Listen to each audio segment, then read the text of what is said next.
அருட்பெருஞ்சோதி அருட்பெருஞ்சோதி தனிப்பெரும் கருணை அருட்பெருஞ்சோதி. எல்லா உயிர்களும் இன்புற்று வாழ்க, வள்ளல் மலரடி வாழ்க வாழ்க, கொல்லா விரதம் குவளை எல்லாம் ஒங்குக, நல்லோர் நினைத்த நலம் பெறுக, நன்றி நினைத்த எல்லோரும் வாழ்க இசைந்து. உலக மக்களே, அறிவார்ந்த அன்பர்களே, ஆண்மநேய ஒருமைப்பாடுடைய அன்பர்களே, அருட்பெருஞ்சோதி ஆண்டவருடைய திருவிளையாடலை பார்த்து கொண்டிருக்கிறோம்.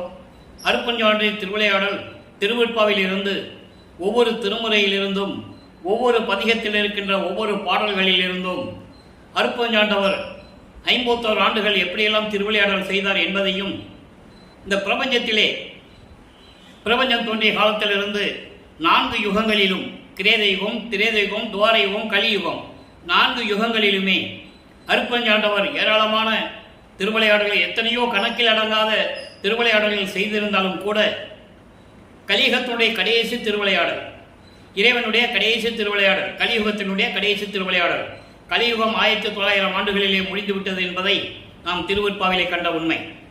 அதன் பிறகு 1823 ஆண்டு அந்த திருவிளையாடல் தொடங்கி 30/1/1874 இரவு 12 மணி வரையிலும் அருட்பெருஞ்சாண்டவருடைய திருவிளையாடல் நடந்து கொண்டிருக்கிறது. அதற்கு காரணம், இந்த பிரபஞ்சம் தோன்றிய காலத்திலிருந்தே தோன்றிய சமயங்களும் மதங்களும் மார்க்கங்களும் சரி, யுகங்களும் சரி, எல்லாவற்றுக்குமே ஆயுள் காலம் உண்டு.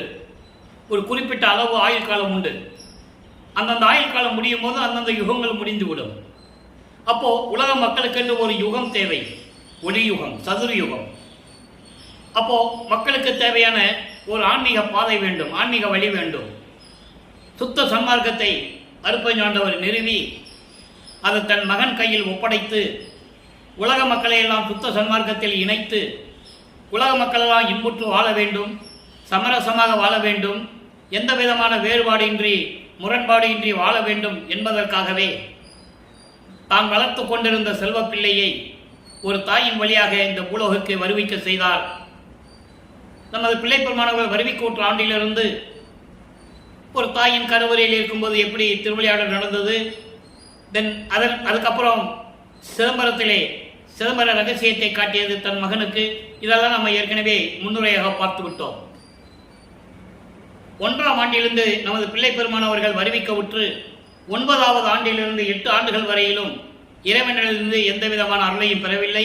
இறைவன் வந்து தன் மகனை ஆட்கொள்ளவில்லை. 9வது ஆண்டு தொடக்கத்தில் அருட்பெருஞ்சாண்டவர் இந்த பூலோகத்தில் எழுந்தருளி தன் மகன் முன்னால் தோன்றி, நீ என்னால் வருவிக்க உற்றவன் என் மகன், உனக்கு முன்பருவம் பின்பருவம் காட்டி அருள் செய்வேன் என்று சொல்லி ஞானத்தை மட்டும் கொடுத்துவிட்டு, ஞானம் மட்டும் கொடுத்துவிட்டு மீதி நிலைகளெல்லாம் மறைப்பு நிலையில் வைத்துவிட்டு மறைந்து விடுகிறார். தன் மகனை சமயங்களிலும் மதங்களிலும் மார்க்கங்களில் இருக்க செய்ய வேண்டும், அதனுடைய சங்கற்ப விகற்பங்களிலே ஈடுபட செய்ய வேண்டும். அதாவது திருநீர் பூசுவது, உத்திராட்ச மாலையை போட்டுக்குவது, குத்துவிளக்கு ஏற்றி வழிபடுவது, கற்பூரை ஏற்றி வழிபடுவது, உருவ வழிபாடு செய்வது, மந்திரங்கள் சொல்லி வழிபாடு செய்வது, சிவாய நம நமச்சிவாய் என்று சொல்லி வழிபாடு செய்வது, இதெல்லாம் தன் மகன் செய்ய வேண்டும் என்ற ஒரு காலகட்டத்தினுடைய கட்டாயத்தில் தன் மகனை இருக்க செய்கிறார். அதை நீங்கள் புரிஞ்சுக்கணும். அதன் பிறகு 9வது ஆண்டில் ஆட்கொண்ட பிறகு இவருக்கு ஞானம் பிறக்கிறது. இறைவனிடம் முறையீடு செய்கிறார். திருவருள் முறையீடு என்ற பதிகத்திலே மொத்தம் 232 பாடல்கள் இருக்கிறது. அந்த பாடல்களின் தொடக்கத்தில் இருந்துதான் இறைவனுடைய திருவிளையாடலை நாம் தொடங்கி இருக்கிறோம். இன்றைக்கு பார்க்க வேண்டிய பாடல் 137வது பாடல். பாடலை நல்லா கவனிங்க. பாடல் விளக்கம் உங்களுக்கு புரியாவிட்டாலும் கூட இறைவன் கொடுத்த விளக்கம் மிகவும் எளிமையாக இருக்கும். பொய் வந்த வாயும் புலை வந்த செய்கையும் புண்மையெல்லாம் கை வந்த நெஞ்சமும் கண்டே, இனி நற்கனிவுடன் யான் மெய் வந்த வாயும் விதி வந்த செய்கையும் வீறு அன்பினால் தை வந்த நெஞ்சமும் காண்பது என்றோ செஞ்சடை கனியே. சிவபெருமானை, சைவ சமயத்தின் தலைவன் சிவபெருமான், அந்த குரூப்பில் சேர்ந்தவங்க தான் சிவபெருமான், தியாகராஜ பெருமான், நடராஜன், சொக்கநாதன். ஒவ்வொரு திருவிளையாடல் செய்யும் போது ஒவ்வொரு பேர் உண்டாயிடுச்சு. இப்போ இவரும் அப்படிதான் கூப்பிட்டு இருக்காரு, அப்படிதான் கூப்பிடணும், காலத்தின் கட்டாயம். அப்போ அவருக்கு அருட்பெருஞ்சோதி ஆண்டவர் யாருன்னு தெரியாது, சுத்த சன்மார்க்கம் என்னன்னு அவருக்கு தெரியாது, நம்ம குழந்தை இறைவனுக்கு தெரியாது. ஏனென்றால் அவருடைய தந்தை அருட்பெருஞ்சாண்டவர் மறைப்பு நிலையில் தன் மகனை வைத்துக் கொண்டிருக்கிறார். இதெல்லாம் கடைசியில் சுத்த சமாஜத்தை கொடுத்த பிறகு இதெல்லாம் தேவையில்லை, இதுக்கெல்லாம் ஆயுள் காலம் முடிஞ்சிடுச்சு, இதெல்லாம் ஒரு பொய்யான வழி என்று உலக மக்களுக்கு சொல்லணும். அப்போ இவர் அதில் இருந்து வழிபடணும், அந்த செய்கையில் ஈடுபட்டு கொண்டிருக்கணும், அதுக்கப்புறம் இல்லைன்னு சொல்லணும். இதான் காலத்தின் கட்டாயத்தின் நிலையில் அவர் இருந்து கொண்டிருக்கிறார். அப்போ செஞ்சடை கனியை என்று சொல்லுவார், சிவபெருமான் என்று சொல்லுவார், தியாகராஜ பெருமான் என்று சொல்லுவார், நமச்சிவாயா சிவாய நம, இப்படியெல்லாம் சொல்லிட்டு இருப்பார். இப்போ அந்த பாடலுடைய விளக்கம் பாருங்க. அதாவது பொய்யான சொல்லும் இழிவான செயலும் குற்றங்கள் நிறைந்த தீமைகள் எல்லாம் செய்யும் மனமும் உடையவனாக இருந்தேன், இருந்து கொண்டிருக்கிறேன். உன்னால் வருவிக்க உற்று நான் எந்த நிலையும் அடைய முடியாமல் பொய்யான சொல்லும் இழிவான செயலும் குற்றங்கள் நிறைந்த தீயவைகளையே செய்யும் மனமும் உடையவனாக இருந்தேன், இருந்து கொண்டிருக்கிறேன். இனிமேல் நான் உண்மையே பேச வேண்டும், நல்ல நெறிகளை கொண்ட செயல்களும் செய்ய வேண்டும். மிகுந்த நிறைந்த அன்பினால் காதலினால் நல்ல நிம்மதியான மனமும் பெறுவது எப்பொழுதோ என்றோ எனக்கு தெரியவில்லை. இதுவரைக்கும் நான் அந்த நிலையில் இருந்தேன், எனக்கு தெரியாது. அதாவது 8 ஆண்டுகள் வரைக்கும் நான் யாருன்னு தெரியாத நிலையில் இருந்தேன். அப்போ பொய் பேசியிருக்கிறேன், தவறான குற்றங்கள்லாம் நான் செஞ்சிருக்கிறேன், மனசு நிம்மதி இல்லாமல் இருந்திருக்கிறேன். இப்படியே இருந்துட்டு தான் இருந்தேன் நான். இப்போ உன்னால் வருவிக்க விட்ட நிலை எனக்கு தெரிஞ்சிருச்சு. இனிமேல் நான் அதை செய்ய முடியாது. நான் உண்மையை பேசணும், நிம்மதியான மனம் எனக்கு வேணும், உன்னுடைய அன்பு வேணும், உன்னுடைய காதல் எனக்கு வேணும், உன்னுடைய அன்பு வேணும் எனக்கு. அது எப்போ கிடைக்கும்? அதான் என்றோன்னு கேட்குறாரு. எப்போ கிடைக்கும்? எப்பொழுது கிடைக்குமோ எப்போ கிடைக்குமோ எனக்கு தெரியலையே. சிவந்த சடையை உடைய இறைவனை விரைவில் வந்து எனக்கு அருள்வாயாக என்று சொல்லி இந்த பாடல்கள் மூலமாக இறைவனிடம் முறையீடு செய்கிறார். அதனால் உலக மக்களுக்கு என்ன தெரிவிக்கிறார்? திருவொற்பாவினுடைய கான்செப்ட், முக்கிய நோக்கமே அவருடைய நிலையை வெளியே மற்றவர்களிடம் சொல்ல முடியாது. அப்போ இறைவனை முறையீடு செய்வது மாதிரியும் முறையீடு செய்து அவருடைய நிலையை உலக மக்களுக்கு தெரிவித்துக் கொண்டிருக்கிறார் பாடலின் மூலமாக. 51 ஆண்டுகள் நடந்த திருவிளையாடலை அருட்பெருஞ்சாண்டவர் 8 பிரித்து தன் மகனுக்கு அருளை கொடுத்துக் கொண்டிருக்கிறார். முதல் 8 ஆண்டுகளில் ஒண்ணுமே இல்லை. அதை தான் இந்த பாடலில் சொல்றாரு. இது வரைக்கும் நான் அந்த நிலையில் இருந்தேன், இப்போ நீ என்னை ஆட்கொண்ட பிறகு உன்னால் வறுமைக்கு விட்ட மகன் என்று எனக்கு தெரிஞ்சு விட்டது. வெளியே யார்ட்டையும் சொல்லவும் முடியல, சத்தியம் வாங்கிட்டேன். அப்போ இந்த நிலையில் இருக்கும்போது இனிமேல் நான் உண்மையை தான் பேசணும். நிம்மதியான எனக்கு மனம் வேணும், உன்னுடைய அருள் வேணும். எப்போ கிடைக்கும் எனக்கு தெரியல, இறைவா விரைவில் வந்து எனக்கு அருள்வாயாக என்று சொல்லி இந்த பாடலை நாம் கருளி இருக்கிறார்கள். இதன் மூலம் நம்ம என்ன தெரிஞ்சுக்கிட்டோம்? அப்போ 9வது ஆண்டில் இறைவன் ஆட்கொண்ட பிறகுதான் இவருக்கு அந்த நிலை புரிகிறது. இப்போ வல்லப்பமானவர்கள் 2வது எட்டில் இருந்து கொண்டிருக்கிறார். 8 ஆண்டுகள், முதல் 8ல் ஒண்ணுமே இல்லை. 2வது 8 இரட்ட 16. 9வது ஆண்டிலிருந்து 16 ஆண்டுகளுக்குள் என்ன நடந்தது? அதுதான் 2ஆம் திருமுறை உருவாகிறது. 1207 பாடல்கள், 150 பதிகங்கள். ஒவ்வொரு பதிகத்திலும் படிப்படியாக இறைவனுடைய அருளை எப்படி பெறுவது என்பதை நாம் பார்த்து கொண்டிருக்கிறோம். அவர் எப்படி பெறுகிறார், என்ன நிலையில் இருந்து கொண்டிருக்கிறார் என்பதை ஒவ்வொரு பாடலின் மூலமாக பார்த்து கொண்டிருக்கிறோம். இப்போ வல்லப்பமானவர்கள், நமது பிள்ளை பெருமானவர்கள் 13வது ஆண்டு தொடக்கத்தில் அவருக்கு ஏற்கனவே ஞானம் பிறந்து விட்டது. அதாவது இறைவன் வந்து ஆட்கொண்டு ஞானம் பிறந்து விட்டது, பாடல்கள் பாடுகின்ற சக்தி வந்து விட்டது, எல்லாமே வந்து. ஆனால் மெஞ்ஞானம் கிடைக்கல. நல்லா நீங்கள் யோசனை பண்ணிக்கணும். அப்போ இவர் திருவொற்றியூருக்கு செல்லுகிறார். இவர் செல்லவில்லை, மனம் போக சொல்லுது, மனம் தள்ளுகிறது, போ திருவொற்றியூருக்குன்னு. மனம் தள்ளுகிறது என்று சொல்வதை விட அருட்பெருஞ்சாண்டவர் மனதை தூண்டி விடுகிறார், அவருடைய உள்ளத்தை தூண்டி விடுகிறார். என் மகனை திருவொற்றியூருக்கு கூப்பிட்டு போ, ஏன்னா ஆண்டுகள் கடந்து போக வேண்டும். அப்போ இவர் திருவொற்றியூருக்கு போகிறார். அங்கே தியாகராஜ பெருமானை பற்றி பாடுகிறார், மனம் உருகுகிறார். ஒரு புரோஜனம் நடக்கலை. அதன் பிறகு திருமலை வாயிலுக்கு போறாரு, திருவள்ளி தாயத்துக்கு போனாரு, அங்கேயும் ஒன்றும் கிடைக்கல. அந்த விளக்கங்களை நம்ம பார்த்துட்டோம், நம்ம பதிவில் ஏற்கனவே பார்த்துட்டோம். இப்போ 16வது பதியத்தில் நம்ம வந்து நிற்கிறோம். 2ஆம் திருமுறையில திருவருள் வேட்கை. திருவருள் வேட்கை என்பது எப்படியாவது இறைவனிடமிருந்து அருளை பெற்றுக்கொள்ள வேண்டும். ஒரு ஏக்கம், ஒரு ஆனந்தம், ஒரு பரிதவிப்பு, வேட்கைன விருப்பம். அப்போ அந்த 7வது பாடல் என்ன சொல்றாரு பாருங்க. ஊர் மதிக்க வீணில் உணர்கின்றது அல்லது நின் சீர்மதிக்க நின் அடியை தேர்ந்து ஏத்தேன் ஆயிடனும் கால் மதிக்கும் நஞ்சம் உண்ட கண்ட நினைந்து உள் குகுகின்றேன். வேர் மதிக்கும் ஒற்றியூர் எந்தை அழி எய்தாயோ. இது பாடலுடைய விளக்கம் பாருங்க. அதாவது உலகம் மதிக்க வேண்டும் என்பதற்காக, என்னை உலகம் மதிக்க வேண்டும், இந்த மக்கள் மதிக்க வேண்டும் என்பதற்காக வீணாக பேசி பொழுதை வீணாக்கி கொண்டு இருந்தேனே தவிர,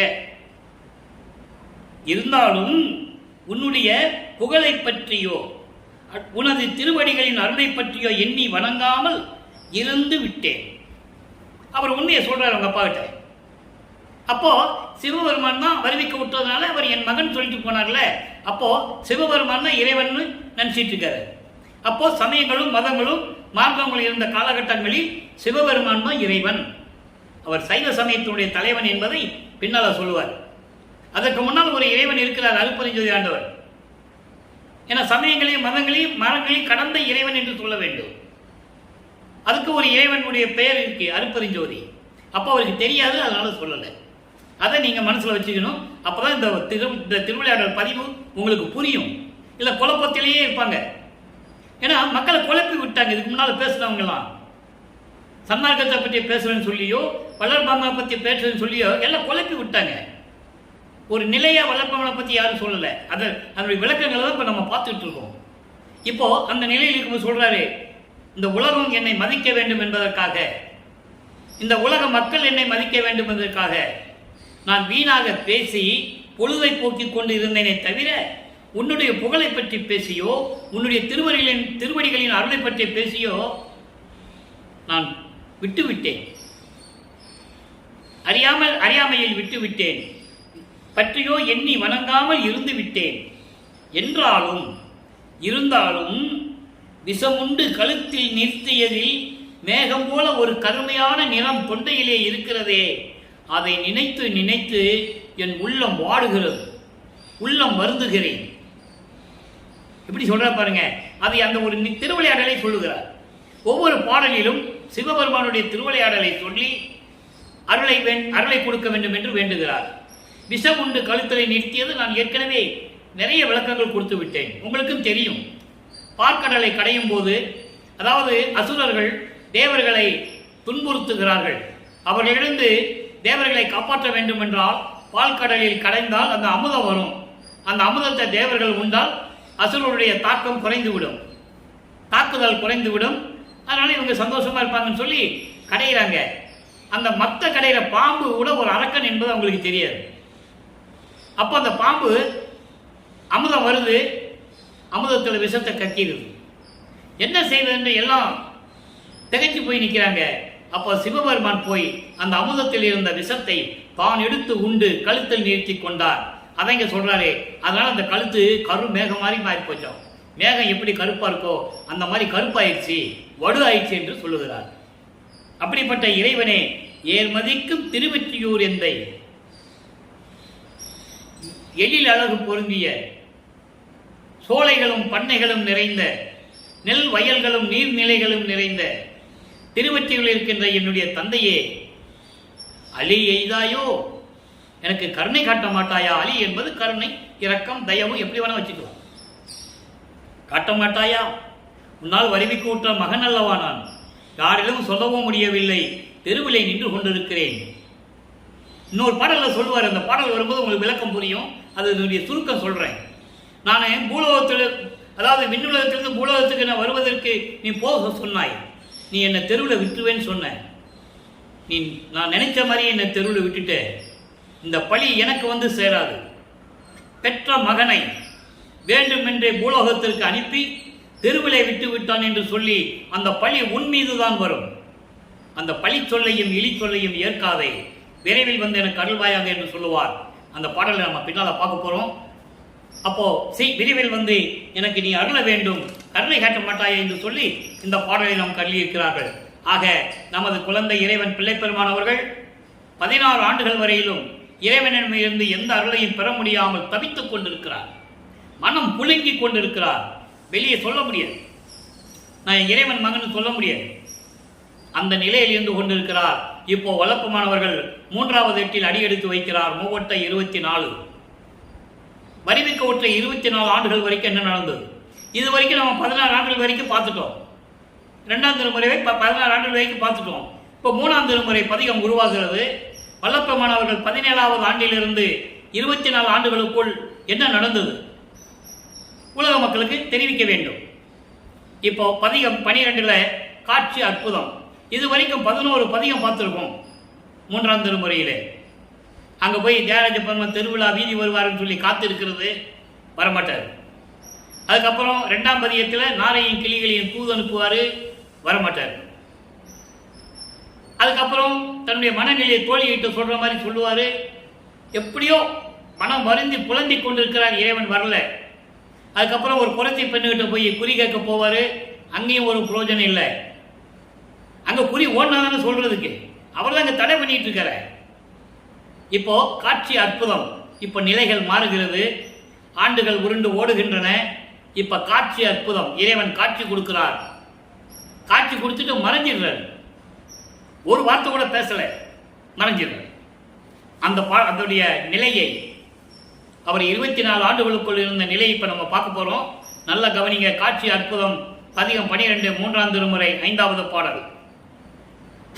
அடியார் வருந்த உடன் வருந்தும் ஆண்டை அவர்தாம்.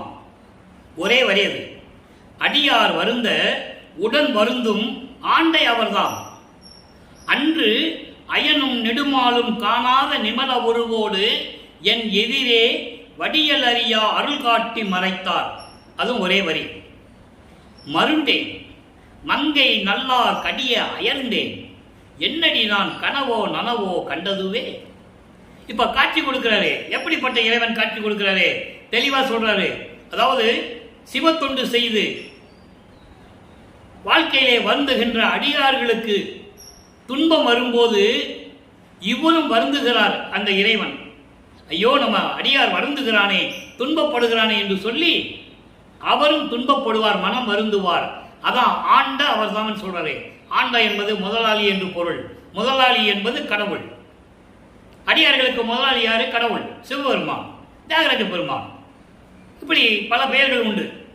அப்போ அடியார்கள் தனக்கு சிவத்தொண்டு செய்கின்ற அடியார்கள் துன்பப்படும் போது இவரும் வருத்தப்படுவார். அப்போ அவர் அருளை கொடுப்பார். அப்படிப்பட்ட முதலாளி அவர், அப்படிப்பட்ட கடவுள் அவர்.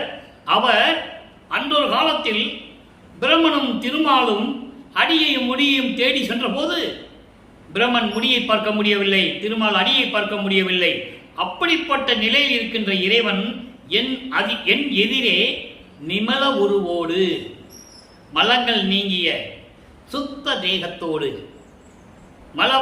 நிமல உருவோடு மலங்கள் நீங்கிய சுத்த தேகத்தோடு என் எதிரே வடியலறியா அருள் காட்டி மறைந்தார். பரிபூரணமாக காட்சி கொடுத்து வடியல் அறியா, கொஞ்ச நெஞ்சம் கிடையாது, பரிபூரணமாக என் முன் எதிரே நின்று காட்சி கொடுத்து மறைந்து விட்டார். நான் மருண்டேன், எனக்கு மயக்கமே வந்துடுச்சு. அதோடு மட்டுமில்லை, என்னை சுற்றி இருந்த பெண்கள் எல்லாம், இவர் தன்னை ஒரு பெண்ணாக உருவகப்படுத்துகிறார். அப்படி படுத்தினால் ஒரு தோழியிடம் சொல்லுவது போல சொல்ல முடியும். நான் ஏற்கனவே இதுக்கு நிறைய தடவை விளக்கம் கொடுத்துருக்கேன். அதாவது ஒரு பெண் ஒரு ஆணை காதலிக்கும் போது அந்த காதலை தன் தோழியிடம் தான் கூறுவாள். அதன் பிறகுதான் தோழி தாயிடம் சொல்லி அப்படி வரும். அதெல்லாம் பதியெல்லாம் நம்ம பார்த்துருக்கோம். திருவருட்பாடி இருக்கு, எல்லா பதியத்தையும் பார்த்துருக்கோம். அப்போ தோழியிடம் சொல்லும்போது சொல்றார்.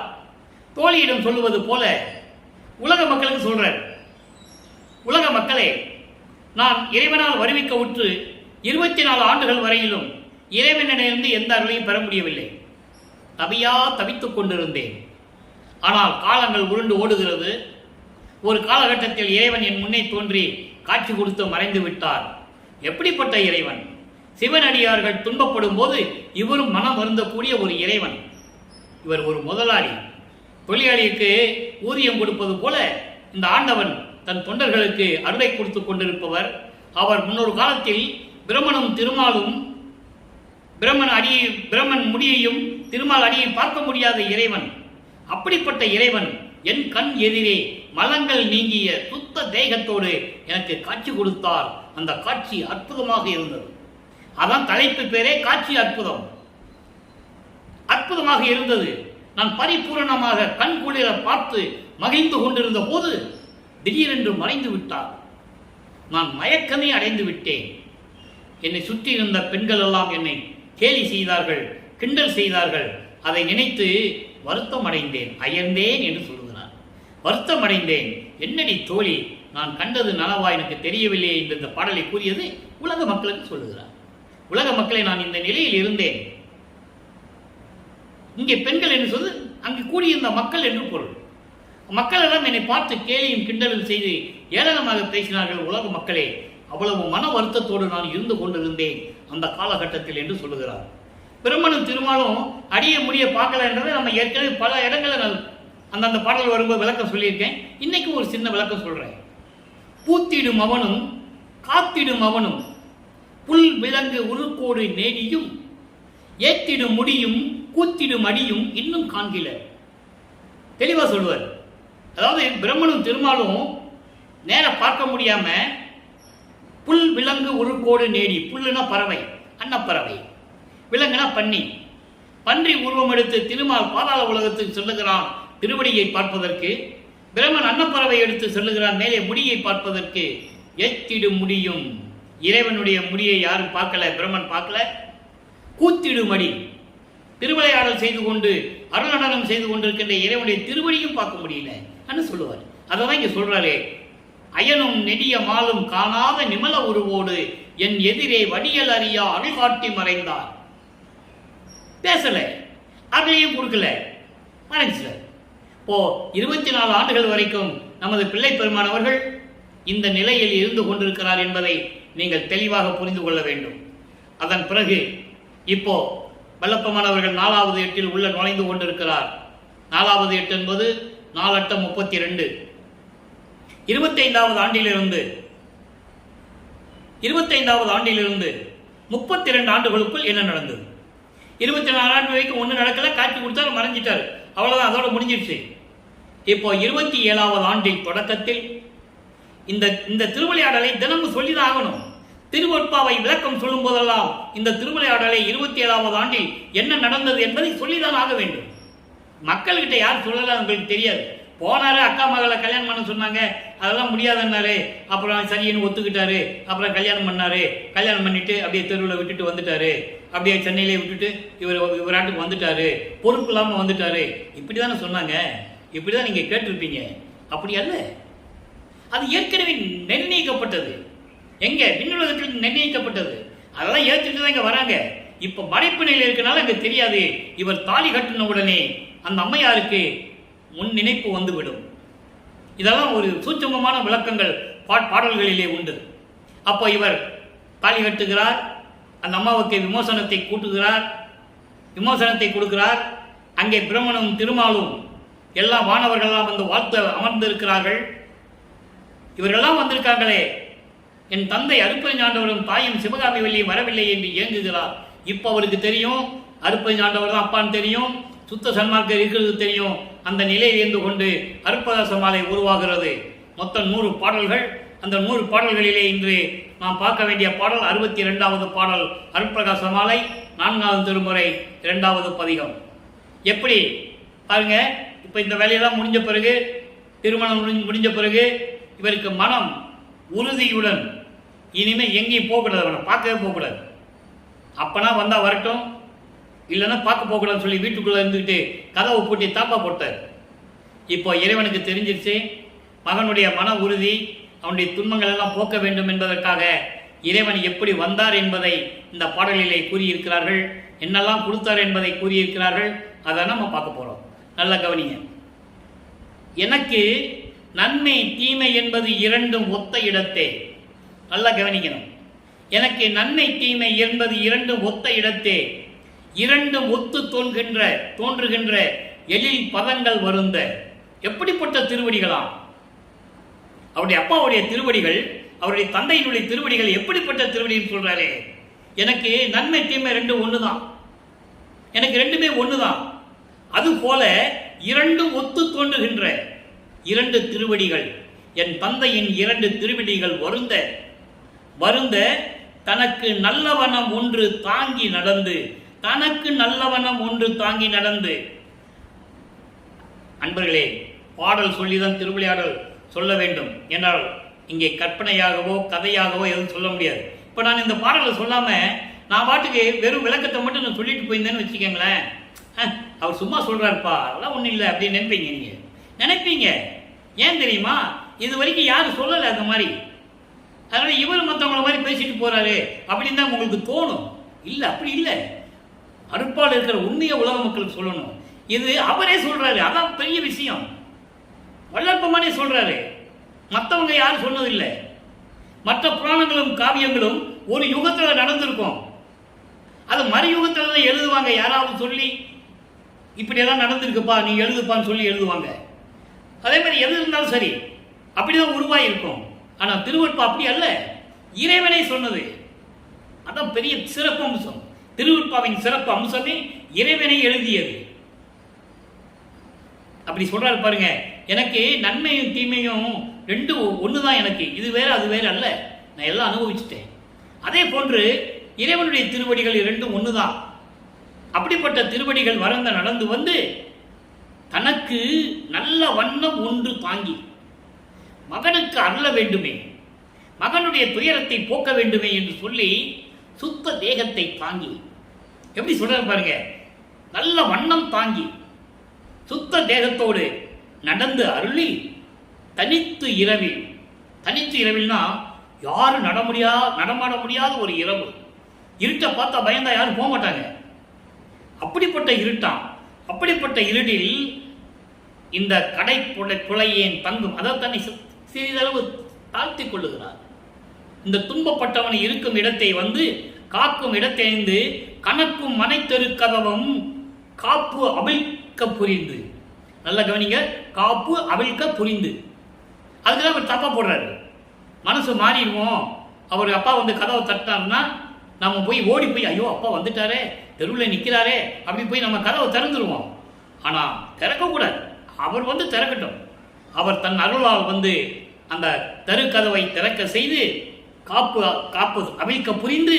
அப்படி சொல்ற பாருங்க, களிப்போடு என்னை அழைத்து, மகனே என்று என்னை மகிழ்வோடு அழைத்து, எனது கையில் ஒன்று கொடுத்து உனக்கு இனிய வண்ணம் இது என்று உரைத்து அருளி சென்றாய். மறுபடியும் போயிட்டார். வந்தாரு, மகனை பார்த்தாரு, மகனை பார்த்து மகனே வான்னு சொல்லி ஒரு அருள் கொடையை கொடுத்துட்டு இது உனக்கு உதவும் வச்சிரு நான் வரேன்னு சொல்லிட்டு போயிட்டார். இந்த நிலை தான் தொடர்ந்து நடந்துகிட்டே இருக்கு. நல்லா கவனிச்சுட்டே வரணும். நீங்க வருவாரு, மகனை இப்பதான் வந்திருக்காரு, அருளை கொடுத்தாரு, இரு மகனே அன்ட்டு போயிட்டார். அப்படி போன உடையவா நீ அருள் பெருமை உரைக்க முடியாதே. எப்படியெல்லாம் வந்து நீ அருளை கொடுத்தாய் என் தந்தையே இறைவனே, உன்னுடைய அருளை நான் என்னவென்று உரைப்பேன், நான் சொல்ல முடியாது என்று சொல்லி இந்த பாடலை அருளி இருக்கிறார்கள். ஆகவே அன்பர்களே, 24 ஆண்டுகள் வரைக்கும் எந்த அருளை பெற முடியாத நமது பிள்ளை பெருமான் அவர்கள் 27வது ஆண்டில் இறைவனுடைய திருவிளையாடலை முடித்து கொடுத்து விட்டு, அதாவது தனக்கொடி அம்மையாரை திருமணம் செய்து அந்த பற்றுதலை எல்லாம் நீக்கிவிட்டு இறைவன் வந்து அருளை கொடுத்த பிறகு சுத்த சன்மார்க்கத்தை வாங்குவதற்காக சுத்த சிவஞான வெளிக்கு சென்று கொண்டிருக்கிறார். அங்கே தத்துவங்களை கடந்து செல்லுகிறார். அருள் சக்தி ஒரு கை தூக்கி விடுகிறார். அதன் பிறகு மகனை வரவேற்று அருட்பெருஞ்சாண்டவர் சுத்த சிவஞான வெளிக்கு அழைத்து செல்லுகிறார். அங்கே அமர்ந்திருந்த சிங்காசனத்திலே அமர வைத்து வானவர்கள் முன்னிலையில், பிரம்மன் திருமால் போன்ற பதத்தலைவர்களுடைய முன்னிலையில் அமர வைத்து இவன் என் மகன் என்ற அங்கீகாரம் கொடுத்து இளவரசன் என்ற பட்டத்தை சூட்டி, இளவரசன் என்பது அவருக்கு தன் மகன் என்ற அவருடைய அருள்களை எல்லாம் கொடுத்து பிரபஞ்சத்தை இயக்க வைக்கப் போகிறார். முடிசூட்டி மகனே நீ பூலோகத்திற்கு சென்று வா, அங்கே நாம் சந்திக்கலாம் என்று சொல்லி அனுப்பி விடுகிறார். அதன் பிறகு அருள் விளக்க மாலை உருவாகிறது.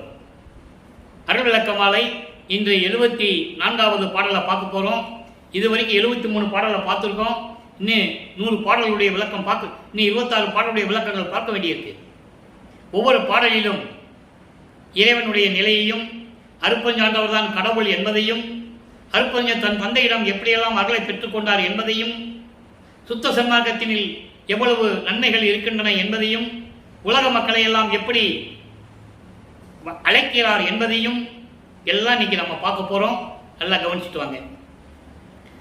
தயை உடையார் எல்லோரும், அவங்க அப்பா சொல்றாரு மகன்கிட்ட, இவரே நீ பூலோகத்துக்கு போ மகனே, நான் வரேன்னு சொல்லிட்டார்ல, இவர் கூப்பிடுறாரு வாப்பா. அப்படி கூப்பிடும்போது அவர் வராரு. தந்தையும் மகனும் உரையாடுகிறார்கள். தந்தை மகனிடம் சொல்லுகிறார், அப்பா மகன்கிட்ட சொல்றாரு, கவனிங்க. தயை உடையார் எல்லாரும் சமரச சன்மார்க்கம் சார்ந்தவரே, இங்கு அவர்கள் தம்மோடும் கூடி நயம் ஒரு நல் அருள் நெறியில் கழித்து விளையாடி நன்னுக என்று எனக்கு இசைத்த நண்புரு சத்குருவே. அதாவது மகன் தோளுக்கு மேல வளர்ந்தாச்சு. உலகையில சொல்லுவாங்க, மகன் தோளுக்கு மேல வளர்ந்துட்டான், அவனை கூப்பிட்டு அறிவுரை சொல்லுங்க, நல்ல வழியில போக சொல்லுங்கன்னு உலக மக்கள் வீட்டில் அவங்க பெற்றோர்கள்லாம் சொல்லுவாங்க. அது உலகியல் இயல்பு. இங்க தந்தை மகனுக்கு சொல்லுகிறார், மகனே, தயவும் கருணையும் கொண்டவர்கள், புலையும் கொலையும் தவிர்த்தவர்கள், உயிர் நேயமுடையவர்கள், ஜீவகாரண ஒழுக்கத்தை பின்பற்றுகின்றவர்கள், இவங்கள் எல்லாருமே சமரச சுத்த சன்மார்க்கத்தை சேர்ந்தவர்கள். நல்லா கவனிச்சுக்கணும். சமரச சுத்த சன்மார்க்கத்திற்கும் சமயங்களுக்கும் மதங்களுக்கும் மார்க்கங்களுக்கும் என்ன வேறுபாடு என்பதை இறைவனே சொல்லுகிறார். அதன் விளக்கத்தை நான் இந்த வள்ளலார் ஊழியன் உங்களுக்கு சொல்லிக் கொண்டிருக்கிறேன். யாரும் சொல்லாத விளக்கங்கள். 202 ஆண்டுகளாக வல்லப்பமான்கள் வரிவிக்கு விட்டு 202 ஆண்டுகளாக தந்தைக்கும் மகனுக்கும் நடந்த உரையாடலை பாடல்கள் மூலமாக மக்களுக்கு விளக்கி யாரும் சொன்னதில்லை. அந்த பாக்கியம் எனக்கு கிடைத்ததனால் பூரிப்படைகிறேன். இப்போ அந்த நிலையில சொல்றாரு, மகன் கிட்ட சொல்றாரு, அப்பா மகனே, தயவும் கருணையும் இரக்கம் உள்ளவர்கள், உயிர் நேயம் கொண்டவர்கள், ஜீவகாரணியத்தை ஒழுக்கங்கள் இருக்கின்றவர்கள், கொலையும் புலையும் தவிர்த்தவர்கள், இவர்களெல்லாம் சமரச சன்மார்க்கத்தை சேர்ந்தவர்கள். இப்போ நீயும் அவங்களோடு கூடி சேர்ந்து கொண்டு நயம் ஒரு நல் அருள் நெறியில், விரும்பத்தக்க சுத்த சன்மார்க்க நெறியில் அவங்களோடு இருந்து கொண்டு மகிழ்வோடு செயலாற்றி விளையாடி என்று சொல்லுகிறார்.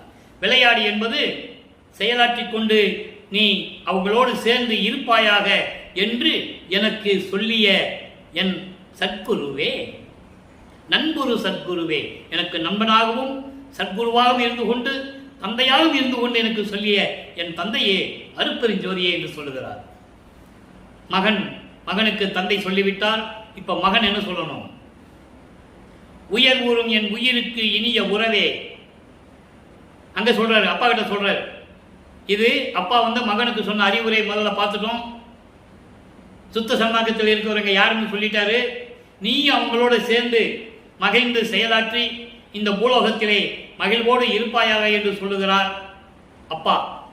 மகன் அப்பாவை பார்த்து சொல்றாரு, உயிர் ஊறும் என் உயிருக்கு இனிய உறவே, என் அறிவினில் ஓங்கிய பேரன்பே, என் அன்பில் ஊறும் ஒளியே, என் அன்பில் கலந்து கொண்ட அருட்பெருஞ்சோதியே, மயல் அரு மெய்த்தவர் சூழ்ந்து போற்றும் மணிமன்றில், மயல் அரு மெய்த்தவர் சூழ்ந்து மாயைகளையும் மயக்கங்களையும் கொண்ட சமயங்களையும் மதங்களையும் மார்க்கங்களையும் நெறிகளையெல்லாம் விட்டுவிட்டு அவற்றையெல்லாம் நீக்கிவிட்டு சுத்த சன்மார்க்கத்தில் இணைந்து கொண்ட அன்பர்களெல்லாம் சூழ்ந்து உன்னை போற்றும்படி மணிமன்றிலே, இங்கே சுத்த சிவஞான வெளியிலே திருவிளையாடல் செய்து கொண்டிருக்கின்ற என் அரசே, என் தந்தையே, என் மாலை அணிந்தருளே. மாலை என்பது எனது பாடல்களையும் எனது விண்ணப்பங்களையும் எனது முறையீடுகளையும் ஏற்றுக்கொண்டு எனக்கு அருள வேண்டும் என்று சொல்லிவிட்டு 59வது பதியத்திலே வேண்டுகோள் என்ற பதிகத்திலே 6வது பாடலாக இறைவனிடம் விண்ணப்பம் வைக்கிறார். என்னென்ன விண்ணப்பம் வைக்கணுமோ எல்லாம் வச்சுட்டு இருக்காரு. என்ன பரிபூர்ணமா எல்லாம் வாங்கணும். இப்ப வளப்பமானவர்கள் வருவிக்க உற்று 5வது 8 முடிந்து 6வது 8 தொடக்கத்தில் இருக்கிறார். அதாவது 42 ஆண்டுகளுக்குள் இருக்கிறார். அதான் ஒரு கணிப்பு, இறைவன் கொடுத்த விளக்கம்.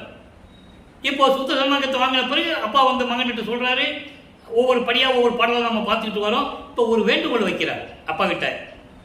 தத்துவம் கடந்த தத்துவா, தத்துவம் கடந்த தத்துவா, தத்துவங்களை எல்லாம் கடந்த தத்துவ நிலையில் இருக்கின்ற இறைவனே, தத்துவங்களை எல்லாம் அடக்கி ஆண்டு கொண்டிருக்கின்ற இறைவனே.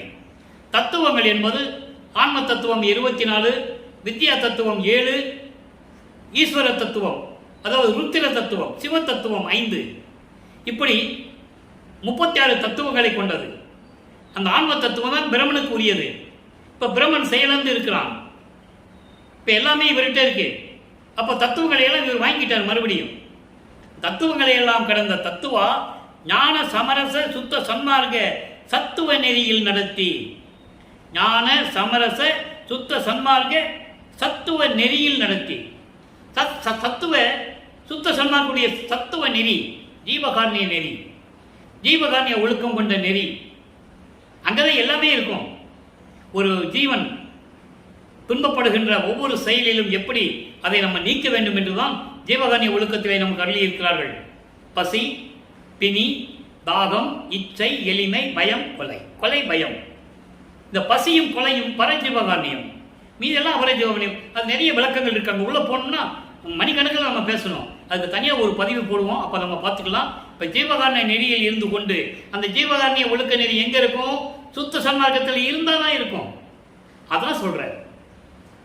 சுத்த சன்மார்க்கத்தில், சமரச சுத்த சன்மார்க்கத்தில் இருந்தால் தான் ஜீவகாரணிய இந்த ஒழுக்க நெறி மக்கள்கிட்ட இருக்கும். அப்போ அந்த நெறியிலே நடத்தி என்னை அந்த நெறியிலே நடக்க வைத்து தத்துவங்களையும் கடக்க செய்து அட்டகத்திலே சொல்லுவார். 7வது பாடலிலே சொல்லுவார். அருப்பெருஞ்சோதி அட்டகம் 7வது பாடலில் சொல்லுவார். தத்துவங்கள் அனைத்தையும் தனித்தனியாக கடந்தேன், தத்துவாதீத நிலையில் சித்தியல் முழுதும் தெரிந்தேன், அவை மேல் சிவநிலை தெரிந்திட சென்றேன். தெளிவா சொல்லுவார். இங்க என்ன சொல்லுவாங்க அவரை பத்தி பேசும்போது, எங்கேயோ போயிட்டாரு, வர்றதுக்கு 3 மாசம் ஆகும், 6 மாசம் ஆகும், எங்க போனாருன்னு தெரியல, இப்படிதான் சொன்னாங்க. ஆக அந்த விளக்கத்துக்குள்ள நம்ம போக வேண்டாம். இப்போ அந்த மாதிரி தத்துவ நெறியில் என்னை நடத்தி, சத்துவ நெறியில் என்னை நடத்தி இப்போ வல்லப்பமானர்கள் வருவிக்க விட்டு 42 ஆண்டுகளுக்கு இருக்கிறார். இன்னும் அவர் வடலூருக்கு வந்து சத்திய ஞான அதாவது தர்மசாலையை சத்திய தர்மசாலை இன்னும் நிறுவலை. நல்லா புரிஞ்சுக்கணும், இன்னும் நிறுவலை. இப்போ அவர் தந்தைகிட்ட இருந்து ஒன்றா கற்றுக்கிட்டு வராரு. ஜீவாரண்ய ஒழுக்கனா என்ன, இந்த நிலையெல்லாம் கற்றுக்கிட்டு இருக்கிறார். அதான் சொல்றாரு, அந்த நெறியில் என்னை நடத்தி என்னை மேல் தனிநிலை நிறுத்திய, மேல் தனிநிலை கடவுள் நிலை அறிந்த அம்மையமாதல் சரிய கிரிய யோகம் என்ற 12 நிலைகளை கடந்து, அந்த 12 நிலைகளிலும் ஜீவகாரணிய ஒழுக்கம் இருக்காது. 13வது நிலை ஞான சரி, அதான் தெரிய தசை நிலைன்னு சொல்லுவார். அந்த நிலைகள் எல்லாம் கடக்க வைத்து என்னை மேல் நிலையில் நிறுத்திய தலைவா, சுத்த சன்மார்க்கத்தின் தலைவனே, சித்து வந்தாடும் சித்திபுரத்தில் திகழ்ந்தவா. எங்க அங்க இன்னும் இங்கே சித்திபுரத்துக்கு வரல அவரு. அதனாலதான் இங்க சித்திபுரன் அவர் சொன்னது. அங்க இருக்கிற சத்தியஞான சபையை அங்க பொற்சபை சிற்றபையோட எப்படி சத்தியஞான சபை இருக்கோ அது போல இங்க அமைக்கிறார். அந்த விளக்கத்துக்கு நம்ம இன்னும் வரல, இன்னும் ஆண்டுகள் இருக்குது, இன்னும் 1 வருஷம் போகணும் சொல்றதுக்கு. அப்போ அதான் அங்க இருக்கிற சித்திபுரத்தை தான் இங்க சித்திபுரன் வச்சது. அதை நீங்க புரிஞ்சுக்கணும். சித்தி வந்தாடும் சித்திபுரத்தில் திகழ்ந்தவா, அப்படி அவர்களோடு விளங்கி கொண்டிருக்கின்ற சுத்த சிவஞான வெளியில் இருக்கின்ற இறைவனே, திகழ்ந்து எனது உள்ளத்தே ஒத்து நின்று ஓங்கும் உடையவா, என்றோடு என் உள்ளத்தில் ஒன்றாகி, ஒத்து என்பது ஒன்றாகி இருக்கின்ற இறைவா, கருணை உள்ளத்தவா, கருணை உள்ளம் கொண்ட இறைவனே, வளர்த்த வாழ்வருளே, இன்னும் நிறைய எனக்கு தர வேண்டியிருக்கு, எனக்கு கொடுன்னு சொல்லி விண்ணப்ப வைக்கிறார். விண்ணப்ப வச்சுட்டாரா? இப்போ இவர் வராரு, அருப்பஞ்சாடர் வராரு, மகனோட கலந்துக்கிறாரு, பேசுறாரு, உரையாடுறாரு, திரும்பி போயிடுறாரு. இவர் இப்பாட்டி கேட்கிறாரு, ஏன் நீ வந்துட்டு போற, இங்கே நீ இருந்துற அப்படின்னு கேட்கிறாரு. இதெல்லாம் பாட்டில் விளக்கம் இருக்கு, கற்பனையாவோ கதையாவோ எதுவும் சொல்ல முடியாது. அப்ப அவர் கேட்கிறாரு, நான் ஒன்னங்க வர சொன்னேன், நீ வந்தியா? அவர் கேட்கிறாரு, அவங்க அப்பா அருப்பஞ்சாடர் மகனை கேட்கிறாரு. அன்னைக்கு நான் கேட்டேன், உனக்குன்னு ஒரு உலகம் இருக்கு மகனே, நீங்க இருந்துக்கோ, நீங்க இருந்து செயலாற்றுன்னு சொன்ன, நீ என்ன சொன்ன? விரிப்பிலேன் மாலையன் பதவி வேண்டி கொல் என விளிம்பினும் கொல்லன்னு சொன்ன, நீ மட்டும் இங்க இருக்கிற. இது காலங்கள் வருது, அப்போ நான் வந்து உன்னோட இரண்டரை கலந்து கொள்ளுவேன், நிரந்தரமாக உன்னோடு இருப்பேன், நீயும் அருப்பெருஞ்சோதி ஆகிவிடுவாய், என்னை போல நீ ஆகிவிடுவாய், பிரிந்த சக்தியோடு மீண்டும் நான் இணைந்து கொள்ளப் போகிறேன் மகனே, இது ஒன்று வித்தியாசமே கிடையாது என்று சொல்லுகிறார். அதான் கடைசி அந்த 3 வருஷம் இருக்குல்ல, 48 வருஷம் முடிஞ்ச உடனே அந்த 3 வருடங்களுக்கு அதான் கிளைமேக்ஸ். அதான் சொல்லுவாரு, சாமி என் துரை என் உயிர் நாயகனார் இன்று நான் வந்து இறக்கும் இடத்தில் அமர்கின்றார், பின்சாரம் 2.5 நாளிகைக்குள் என் பேர் உடம்பில் கலந்து பிரியாது இருப்பார். அதான் கிளைமேக்ஸ். அது நம்ம வர்றதுக்கு இன்னும் 1 வருஷம் இருக்கு, அதை பார்ப்போம். அது வரைக்கும் இறைவனுடைய திருவிளையாடலை பார்த்துக்கிட்டே இருப்போம். இப்போ ஆற்றமாட்டாமை என்பது சகித்துக் கொள்ள முடியாது சொல்றாரு. அதாவது நீ வந்து போறப்பா, நாங்க தனியா எத்தனை நாளுக்கு கஷ்டப்படுறதுல அது ஒரு ஆற்றமாட்டாமை, ஒரு ஆட்டாமையில சொல்றாரு. இத்தாரணியில் என் பிழைகளை எல்லாம் பொறுத்த என் குருவே, என்னை இந்த பூலோகத்துக்கு வருவிக்க செய்து 32 ஆண்டுகள் வரையும் என்னை துன்புறுத்தி துயரப்படுத்தி அதன் பிறகு எனக்கு சுத்த சன்மார்க்கத்தை கொடுத்து அப்போது நடந்த தவறுகளை எல்லாம் மன்னித்து என்னை ஆண்டக்கொண்ட என் குருவே, நித்தா நான் அழிவில்லாத இறைவனே, சிற்றம்பலத்தாடும் நிறுத்தா என்றால் திருவிளையாடல் செய்யும் அருப்பெருஞ்சோதி ஆண்டவரே, எல்லாம் செய்யவல்ல சித்தா, எல்லாம் செய்யவல்ல இறைவனே, சித்திபுரத்தமர்ந்த தேவே. இங்க அதுக்கப்புறம் தான் சித்திபுரம் சொல்லுவாருங்க. சித்திபுரத்தமர்ந்த தேவே, சித்த சிகாமணியே, அத்தா அரசை இனி சற்றும் ஆற்ற மாட்டேன் கண்டாயே, இனிமே என்னால் பொறுத்து கொள்ளவே முடியாது அப்படின்னு சொல்றாரு. உடனே அங்கே திருப்பள்ளி எழுச்சி என்ற ஒரு பதிகம் உருவாகிறது. திருப்பள்ளி எழுச்சியிலே இன்று 3வது பாடல்.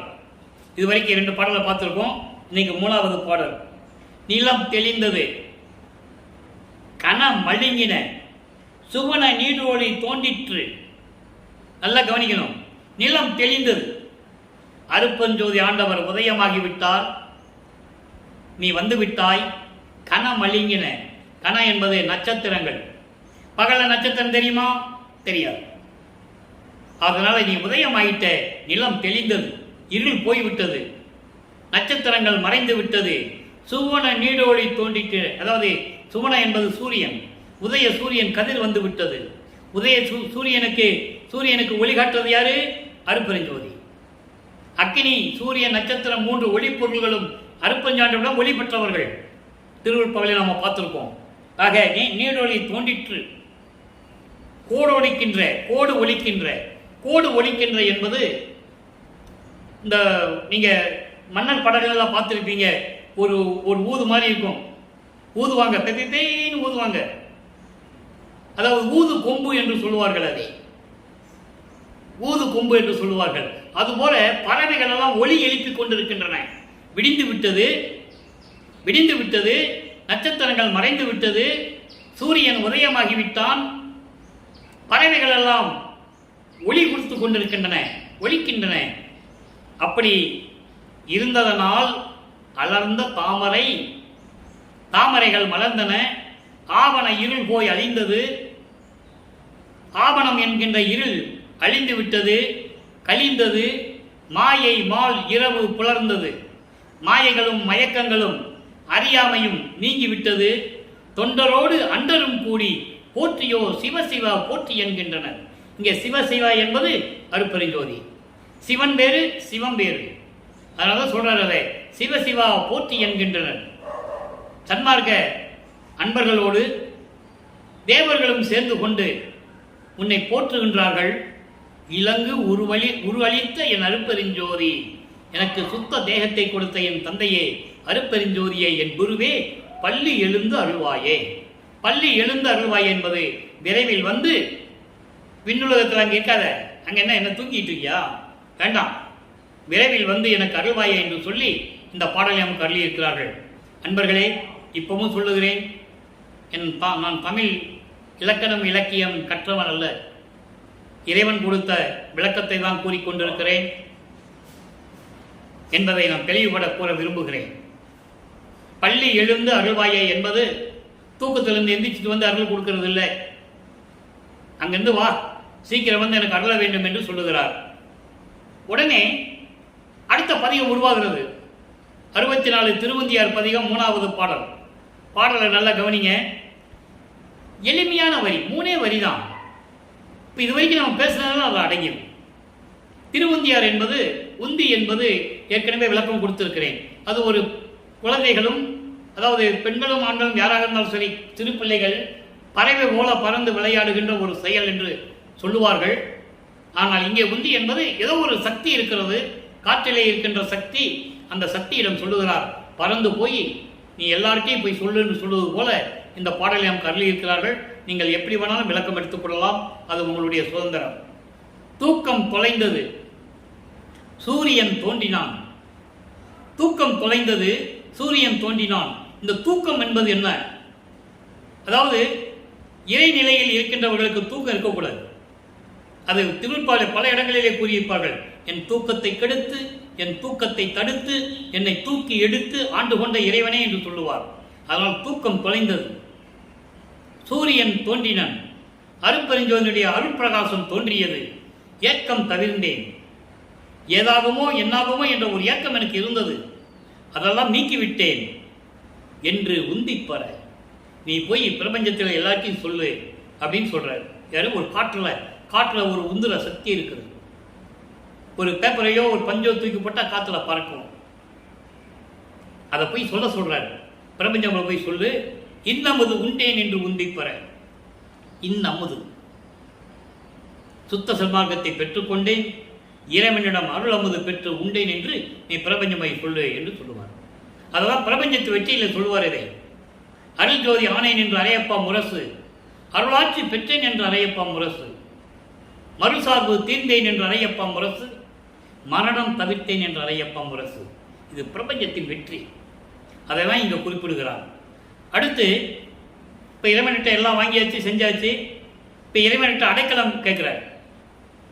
அடைக்கலம் கேட்கிறாரு. அடைக்கலம் கேட்ட பிறகு எப்படி பற்றுகளை நீக்கணும்னு சொல்லுவார். நல்ல கவனிங்க. 65வது பதிகம் அடைக்கலம் புகுதல் 3வது பாடல். தேனே, அவங்க அப்பாவை சொல்றார், தேன் போன்று இருக்கின்ற இறைவனே, அமுதே, அமுது போன்று இருக்கின்ற இறைவனே, சிற்றவையில் சிவமே, தவமே செய்கின்றோர் ஊனே புகுந்த ஒளியே. சிற்றவையில் இருக்கின்ற சிவமே எங்க? அங்க, அது அண்டங்களில். அவர் குறிப்பிடுவது பிண்டங்களிலேயும் குறிப்பிடுகிறார். பிண்டங்களிலே சிற்றவை என்பது புருவம் வெற்றி. அதில் இருக்கின்ற சிவமே அருட்பெருஞ்சோதியே. அண்டங்களிலும் சொல்லுவார், பிண்டங்களிலும் எடுத்துக்கொள்ளலாம் நீங்க. சிவமே, தவமே செய்கின்றோர் ஊனே புகுந்த ஒளியே. இங்கே சுத்த சன்மார்க்கத்தில் தவம் ஏது? தவம் என்றால் என்ன?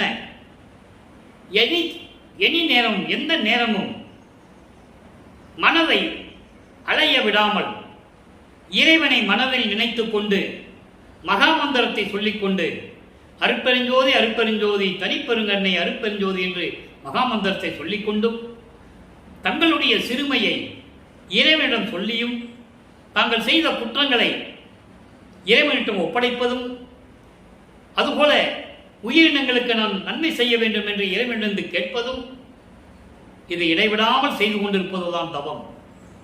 அப்படிப்பட்ட தவம் செய்கின்ற சுத்த சன்மார்க்கத்தை சென்ற அன்பர்களின் உள்ளத்தில் புகுந்த அருட்பெருஞ்சோதியே, மெய் உணர்வே, மெஞ்ஞான உணர்வே, என்ற உயிருக்கு உயிராம் ஊனே, என் உடம்பில் இருக்கின்ற உயிருக்கு உயிராக விளங்கிக் கொண்டிருக்கின்ற இறைவனே, என்னை தானாக்குவேனே. எவ்வளவு சொல்ற பாருங்க, என்னை தானாக்குவானே.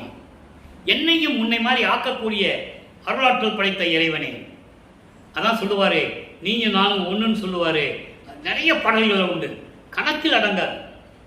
நான் தானானான், தான் நான் ஆனான், ஆணும் தானுமானோம், தேனானான், தெல்லமுதாய் தித்தித்து நிற்கின்றான், வானானான், கோணானான், சிற்றம்பலத்திற்குள்ளாகும் எம்மானே என்று சொல்லுவார்.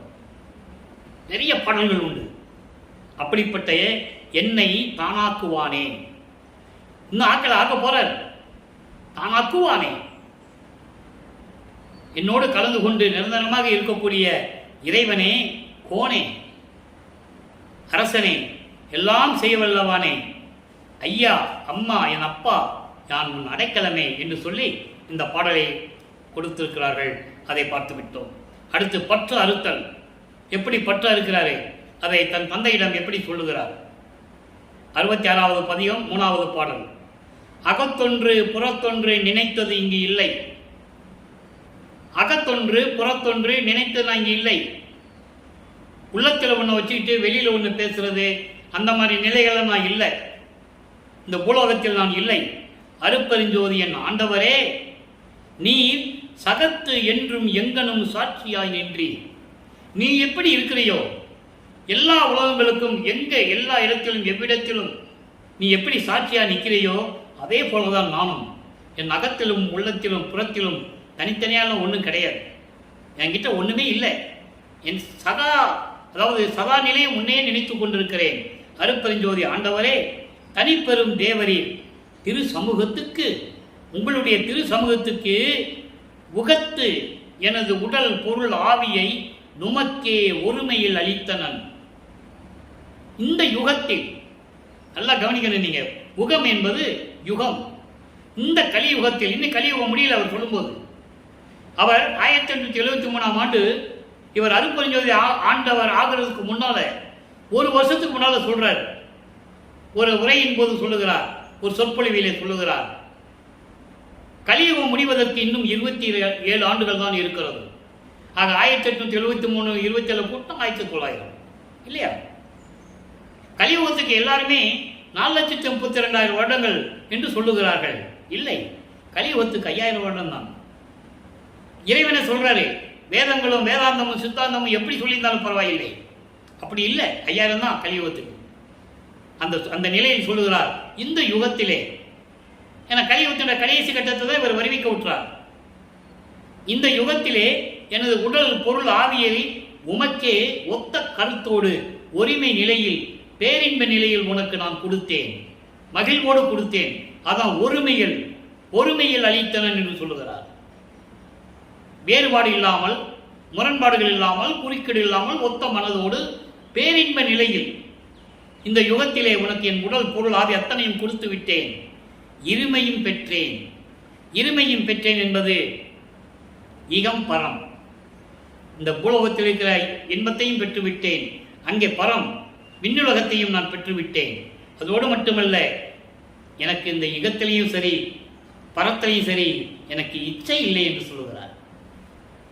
இந்த பூலோகத்து இன்பமும் சரி விண்ணுலகத்து இன்பமும் சரி எனக்கு ஓர் பற்றில்லை. ஏனென்றால் பற்றை அறுக்கிறார். அதான் சொல்றாரு, நான் பூலோகத்தில் இருந்து கொண்டே இதே வடிவில் இருந்து கொண்டு, நீங்க புராணங்களிலும் காவியங்களை பார்த்தீங்கன்னா நீங்க பார்த்துருப்பீங்க, எல்லாமே இறைவன் எப்படி இருப்பாரு? ஒரு மணிமுடி கிரீடம் வச்சிருப்பாங்க தலையில, அவங்க ஒரு ஆயுதத்தை வச்சிருப்பாங்க, உடம்பெல்லாம் நகையை போட்டிருப்பாங்க, பட்டாடை உடுத்திருப்பார்கள். இப்படிதான் நம்ம இறைவன்களை எல்லாருமே காட்டுறாங்க.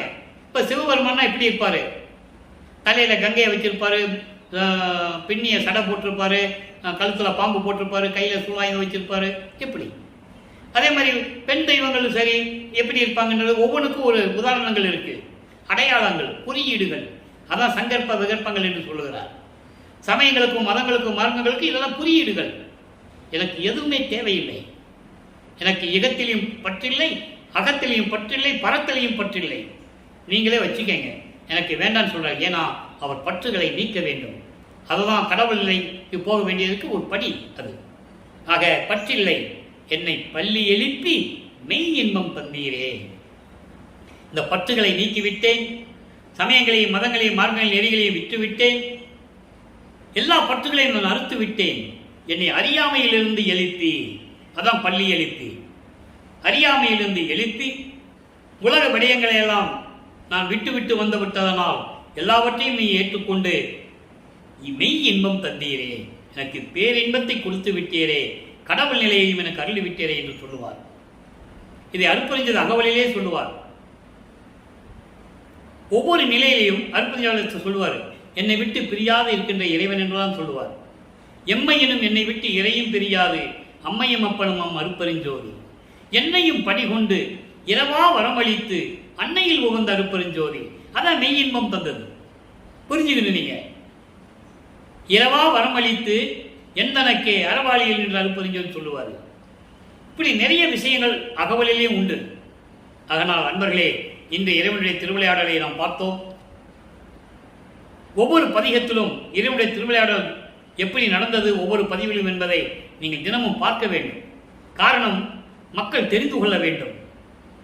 சமயங்களும் மதங்களும் மார்க்கங்களும் சூழ்ந்திருந்த காலகட்டங்களில் எப்படியெல்லாம் வேறுபாடுகளை சுமந்து கொண்டு, முரண்பாடுகளை சுமந்து கொண்டு, சண்டையிட்டு கலகங்கள் செய்து கொண்டு எப்படியெல்லாம் மக்கள் மாண்டார்கள் என்பதை நாம் கண்கூடாக பார்த்து கொண்டிருக்கிறோம். அந்த நிலை மாற வேண்டும் என்பதற்காகத்தான் சுத்த சன்மார்க்கத்தை நிறுவி தன் மகன் கையில் ஒப்படைப்பதற்காகத்தான் இந்த பூலோகத்திற்கு ஒரு தாயின் வழியாக வருவிக்க செய்து அதற்கு விளக்கம் எடுத்துக்காட்டு அகவலிலே உண்டு. ஆன்ற சன்மார்க்கம் அணிபெற என்னைத்தான் ஈன்று இனிய அமுதளித்த நற்றாய என்று கூறுவார். அகத்தை கருத்து புறத்தை வெளுத்திருந்த உலக அனைவரையும் சகத்தை திருத்தி சன்மார்க்கத்தை அடைவித்திட அவரும் இகத்தை பரத்தை பெற்று, அதாவது எல்லா இன்பங்களையும் பெற்று நோயற்ற வாழ்வில் இருக்க வேண்டும் என்பதற்காகவே மகிழ்ந்திடுவதற்கென்றே என்னை உகத்தே இறைவன் வருவிக்க உற்றேன். இந்த யுகத்தில் இறைவனாகவே நான் வருவிக்க உற்றவன் என் தந்தையிடம் அருளை பெற்றேனே. இந்த பிரபஞ்சத்தை இயக்குவதற்கான எல்லா அருளையும் நான் பெற்றுக்கொண்டேன் என்று சொல்லுகிறார். ஆக இப்படிப்பட்ட நிலையில் இருக்கின்ற இறைவனை நீங்கள் வணங்க வேண்டும். சுத்த சன்மார்க்கத்தில் இருக்க வேண்டும். கொலையும் புலையும் தவிர்த்து இருக்க வேண்டும். உருவ வழிபாடுகளை நீக்கி ஜோதி வழிபாடு செய்ய வேண்டும். ஏனால் சமயங்களையும் மதங்களையும் மார்க்கங்களையும் கடந்து தனிப்பட்ட ஒரு நிலையான மார்க்கம் இது சுத்த சன்மார்க்கம், எதையோடு சாராத மார்க்கம். இந்த மார்க்கத்தில் இருந்து கொண்டு, சைவ நெறியில் இருந்து கொண்டு இறைவனை வணங்கி மகாமந்திரம் சொல்லி அருப்பெருஞ்சோதி அருப்பெருஞ்சோதி தனிப்பெருங்கனை அருப்பெருஞ்சொன்ற மகாமந்திரத்தை உச்சரித்து இறைவனுடைய செல்வங்களையும் அருளையும் பெற்றுக்கொண்டு இந்த வையகத்திலே நீங்கள் வாழ்வாங்கு வாழ வேண்டும், நோயற்ற வாழ்வில் வாழ வேண்டும் என்று வாழ்த்தி, இறைவனுடைய கருணையாளன் தெய்வாலை வாழ்த்தி இந்த வள்ளலார் ஒளியன் விடைபெறுகிறேன். நன்றி, வணக்கம். மீண்டும் நாளை சந்திப்போம். அருட்பெருஞ்சோதி அருட்பெருஞ்சோதி தனிப்பெருங்கருணை அருட்பெருஞ்சோதி. இறைவனுடைய திருவிளையாடல், அருட்பெருஞ்சோதியுடைய திருவிளையாடல் நாளையும் தொடரும்.